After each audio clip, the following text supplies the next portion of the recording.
Happy hump day, coming off a nice 3-in-1 day. And it's my dad's birthday. Let's talk some more baseball. What's going on, everyone? Welcome back in to another episode for Just a Bet Outside. I am your host, Steven, and we're here to talk some more baseball, and I feel better today. That's right. A little more rested, but mostly because we went 3-1, and we hit our only one unit play very easily. Gotta love that. We'll go over the recap in just a little bit, but we gotta announce the Dinger Tuesday winner. So congrats to @Jim Bugna. Sorry if I pronounced it wrong. He hit Jackson Merrill at plus 850. I think the next one, if we had a second one, was Vinny P at like plus 500 or something like that. But either way, leave a comment below or on X or Discord. Reach out to me and you get 2 free months of Outlier. So quick reminder, as you guys know, the website justabetoutside.com is officially live. It is completely free to join if you want to be a part of the community tab. But if you want to use the premium betting tools, have access to articles, sports books, you can see all the odds across 250 plus books, tail people with the click of a button, etc., etc. We do have a 10-minute tutorial video on the website, but use the promo code JABOLAUNCH and you get 1 free month. So I'm ready to get into it, and that means it is dad joke time. So here we go. Why do chicken coops only have 2 doors? Because if they had 4, it would be a sedan. Anyways, in this video, we're going to recap yesterday, and then we're going to go over the good and bad hitter matchups, and then the pitcher strikeout matchups, and then, of course, we'll have the full 15-game pitcher report and end it with the best bets and the recap. So hit that like button if you haven't already. Leave a comment below to help this channel continue to grow. If you're new to the channel, hit that subscribe button. We got the NFL coming up pretty soon as well. It's a busy time, and I am ready for it. So it's time to get started, and that means it's recap time. All right, there it is, the 3-in-1 day. Let's start out with the loser. Brady Singer under 15.5 outs. Nolan Ryan is who that was. That was not Brady Singer. I looked into it. There is no possible way that was him. He dominated. The Phillies offense looked like they had zero interest in playing baseball today. It's just absolutely zero. He was mowing them down. I don't even know how many he ended with. I think he got through 5 innings in like 60 pitches or something crazy. It was just awful. Terrible read. He told me to shove it, and so did the Phillies offense. Now, the Brewers' money line. How about scoring like 14 runs again? How about getting 4 off Paul Skeens? A super easy win. Why we got minus 118, it does not make sense to me. Easy win there for the 1 unit. Guardians team total over 2.5 first 5. How about a second inning cash? We will take that as they got to Jansen's junk right away. And then the 4th one. This one was the sweaty one of the night. Jack Flaherty under 6.5 Ks. He started falling apart in the 5th inning. He got some lucky calls, I'll say that, by the umpire. But either way, he ended at 6 Ks. A lot of 2-strike hits. Credit to those White Sox bats for getting the job done. So nice 3-in-1 day. A little bounce back from some rough luck we had on Monday. There's the overall record and all the breakdown of the bets. And now it's time for those hitter matchups. All right, here it is. Page 1 of all the best hitter matchups of the day. Starting out with Corey Seager, 7 for 21 off Zach Gallon of Milk. Justin Turner, you see there, 7 for 19. Obviously a different hitter now at this point of his career. Yelich, 7 for 18. And then we got Freddie Freeman, 6 for 15 off Kyle Hendricks. How about Willie Adames, 5 for 13? Every single one of those hits has been an extra base hit off of Nick Pivetta. And then we got Trey Turner, Tommy Pham, Marcus Semien, also 5 for 11 off Zach Gallen. Over there on the right side, some notables. Mookie Betts, 4 for 11. Frelick, who came through again today, 3 for 10 with 2 extra base hits off Keller. So on and so on, all the way down to Volpe, 5 for 9 off Joe Ryan, which is impressive. Kyle Tucker, 4 for 9, and Joey Ortiz, another Brewer, hitting 5 for 8 versus Mitch Keller. So take a screenshot. That's page 1. Now let's check out page 2. And we got 3 more good hitter matchups. Mason Wynn, 4 for 8 off Austin Gomberg. Brian Hayes, 3 for 8, and Correa, 3 for 7 off of Ferris Bueller. Now let's check out the bad hitter matchups. Couple high strikeout guys. Matt Chapman, 12 Ks off Nick Pivetta. And he's also 6 for 31. You see McCutcheon down there with 6 Ks off Woodruff. Brian Reynolds, 2 for 18 with 10 Ks off Woodruff. And then over there on the bottom right, you see Jonah Heim, 0 for 10 with 7 strikeouts off of Gallon of Milk. So that's what we got for the good and bad hitter matchups. Now let's talk some Ks. All right, we got 3 good pitcher strikeout matchups. Actually, 3.5. We'll talk about that in a second. But the first one, Christopher Sanchez at the Reds. Cincy, the highest K rate versus lefties in the last 3 weeks. Almost 31%. Sanchez, 151 Ks in 144.2 innings this year. He has 6+ Ks in 5 of his last 6 starts now. Lower K rate on the road, though, 23.5% compared to 28.8% at home. Almost identical righty-lefty K rate splits. The second one, Logan Gilbert at the Orioles. Baltimore, 8th highest K rate versus righties last 3 weeks at 23.8. Gilbert, we know, is a beast. 118 Ks in just 83.1 innings. Since his return from injury, he has 7+ Ks in 7 of his last 10 starts. Lower K rate on the road, though, 30.9 compared to 38.1% at home. Still, I mean, I say lower, but it's still over 30% on the road, which is crazy. And then lower K rate versus lefties. I mean, this, I guess, is lower, but 32.5%, which is still insane, compared to 37.6% versus righties. So that's what we got for the first two matchups. Now let's check out page 2, and we got the man with 2 first names in Joe Ryan facing the New York Yankees. Yanks, 5th highest K rate versus righties in the last 3 weeks, 24.3%. Ryan, 146 Ks in 132.1 innings. His Ks have been all over the place. It's not like the last 2 we just talked about. Last 5 starts, 5, 4, 4, 11, and 5 Ks. So I do want to mention that. And then lower K rate on the road, though, 25.2, still solid compared to 31.4 at home. Higher K rate versus righties, 32.9 compared to 23.6 lefties. That's a pretty big split there. And now the final note. This is the half. Shohei Ohtani at the Angels. Obviously a very good matchup. Why he's kind of a good pitcher matchup? Well, he's on a pitch count. He's going to be, right around 55-ish pitches. As you see down there, I think he got up to 52 or 54 or something last start. But he has 25 Ks in 19 innings. He just threw 4 innings in his last start versus the Cardinals, and he had 8 strikeouts in those 4 innings. Angels' second highest K rate versus righties in the last 3 weeks. That's 27.3%. So that's what we got for the strikeout matchups. Now let's take a look at the pitcher report. All right, here are the first 8 matchups of the day. All the averages are on the bottom. We got everything you need to try to help you and save you some time as we dig into every single starting pitcher matchup of the day. But we start with Jake Irvin versus Seth Lugo. Irvin continues to struggle. He's given up 8 earned runs and 16 hits in his last 9.1 innings. Nothing new there. Seth Lugo got rocked last start. How about 9 hits and 7 earned runs at Minnesota? But he's given up 2+ earned runs now in 6 straight starts. TBD for Detroit right now, going up against Shane Smith of the White Sox, who looked pretty good last start versus my Seattle Mariners. He had 8 Ks with 4 hits allowed and 2 earned runs in 5 innings. He's not a guy going deep into games. They're kind of cutting him back into the mid-70s, so keep that in mind. Mitch Keller versus Brandon Woodruff. Keller getting hit up a lot more lately in his last 4 starts, which is 18.2 innings. He has given up 24 hits and 13 earned runs with 15 strikeouts. Woodruff giving up 2 or less earned runs in all 6 starts so far this year. And the crazy part, you see his hits per 9 at 4.3. That's right. He's allowed 17 hits in 35.1 innings. Austin Gomber versus the rookie McGreevy. Gomber, he is the opposite of good. 6.38 ERA in July, giving up 9 earned runs in 11 innings in August already. It's just not been pretty. And then the rookie McGreevy. I don't even want to talk about him. I'm still mad. He ruined my team total parlay in his last start for the Cubs that I had over 2.5. He completely shut them out. 6 shutout innings versus them. But before that, he had been struggling. So we'll see what version we get here. But Zach Gallen against Merrill Kelly. How about this? Gallen, been a little bit better last 2 starts versus Colorado and the A's, though. Giving up 13 hits and just 3 earned runs in 12 innings. But in the 3 starts prior, 16 earned runs given up. We know he's struggled all year. Maybe he's found something. Maybe just, had a couple of good starts. But he's going up against Merrill Kelly, who was a longtime Arizona D-back, going up against his old team now. Now he's on the Rangers.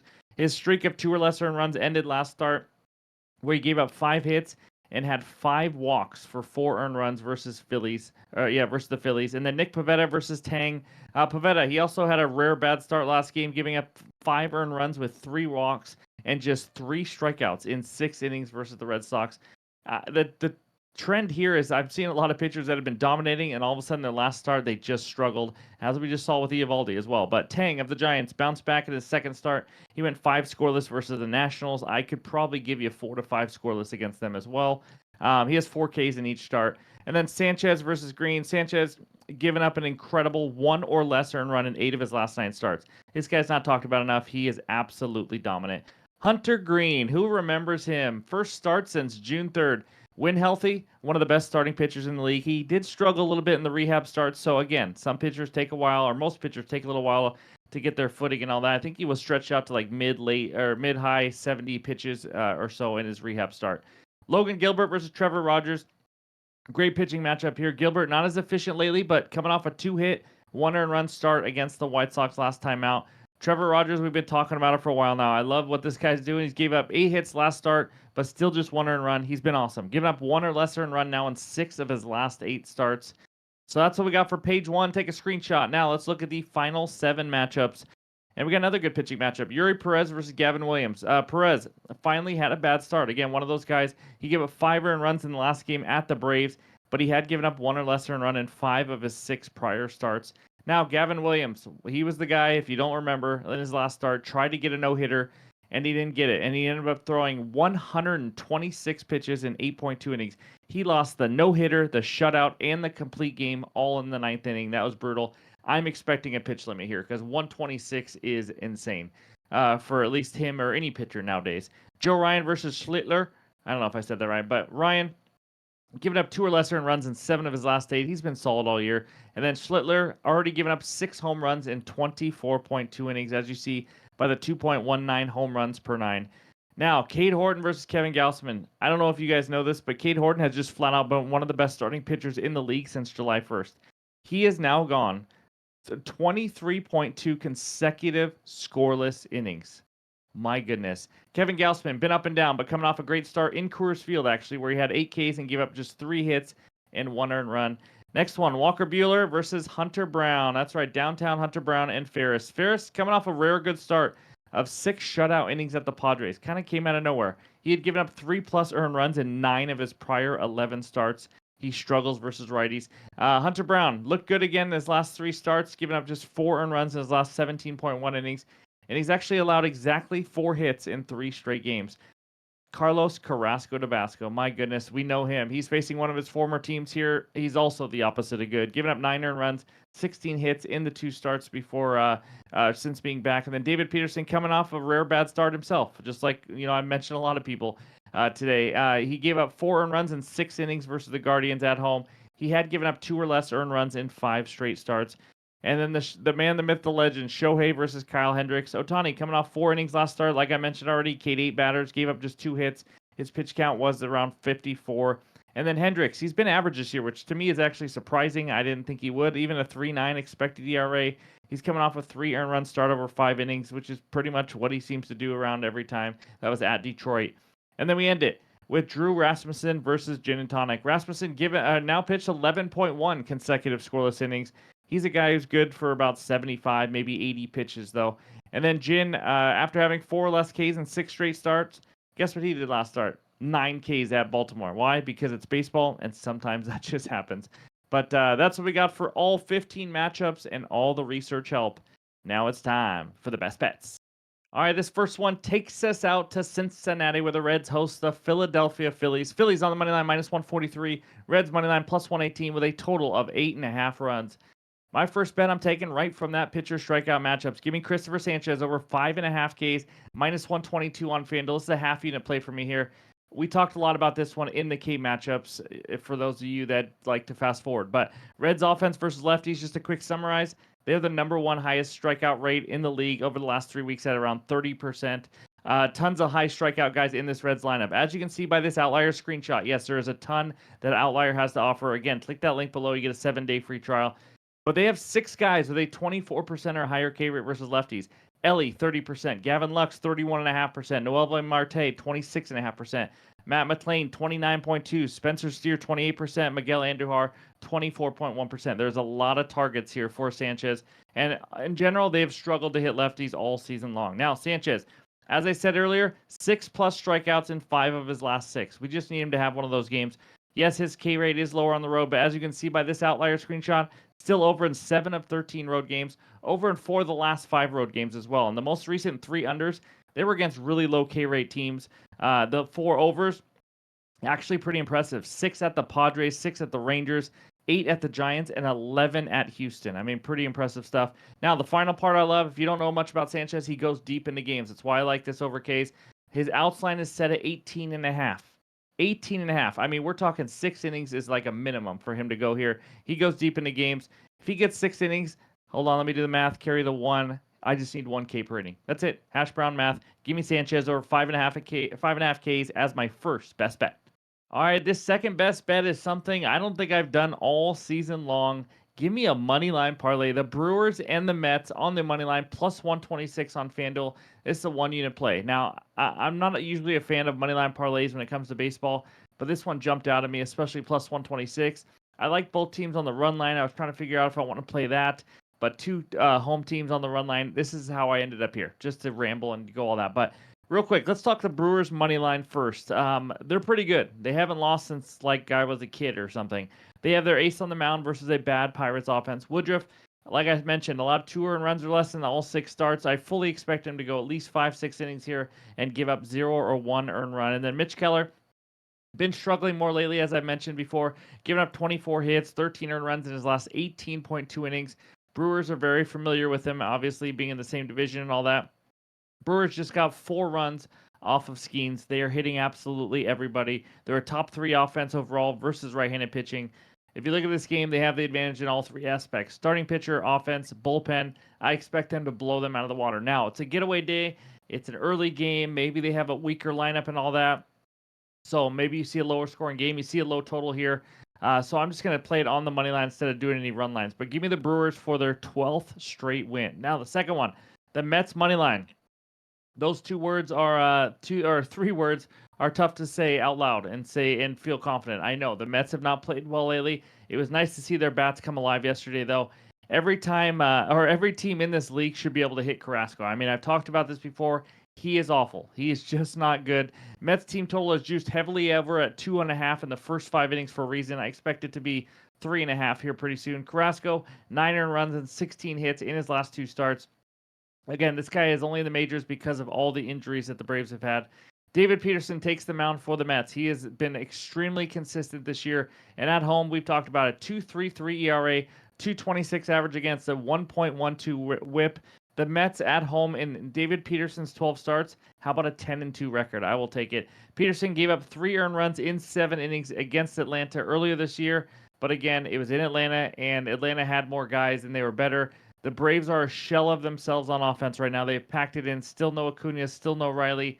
Mets have a great matchup here to get right yet again against Carlos Carrasco. So overall, much better starting pitcher on the mound for the Mets. The better offense, even though they have been, up and down lately. The better bullpen. So give me the Brewers and the Mets as a money line parlay. That is my second and final best bet. Now, there's only 2 bets so far. It was a long day, long night. And also, I'm still trying to work through some things. There's a few bets I like. I'm just not sure if I'm ready to place a bet on it. A couple of those. One was over 8 in Arizona, Texas. One of my worries, it's in Texas. It's not a place you usually see overs in that stadium. But I do think both offenses can get to Merrill Kelly and Zach Gallen there. Another one, under 4.5 in the first 5 innings in Seattle, Baltimore. Gilbert and Rogers, 2 great pitchers. I think they could deal here. The problem I have is it's great hitting conditions, like 90, 95, wind blowing out. Tough to take it under there. But just a couple leans that I'm working through. And, of course, any added plays. I might even have one before I go to bed. We'll see. It'll be in the pinned comments below. X, Discord, website. You guys know where to find it. But that's what I got for you today. Before we get out of here, let's check out the recap. All right, those are my 2 best bets so far. Again, more will be coming. Christopher Sanchez over 5.5 Ks for a half unit in the Brewers and Mets money line parlay, the first money line parlay of the year for 1 unit at plus 126. And if you weren't listening, just fast forward to this. I also give out a couple leans I'm thinking about at the end of that second bet as well. But thank you guys for listening. As always, really appreciate the support every single day as we grind through the summer days of baseball with NFL right around the corner. But hope you all have a great Wednesday. Enjoy some day baseball, and we'll talk to you soon.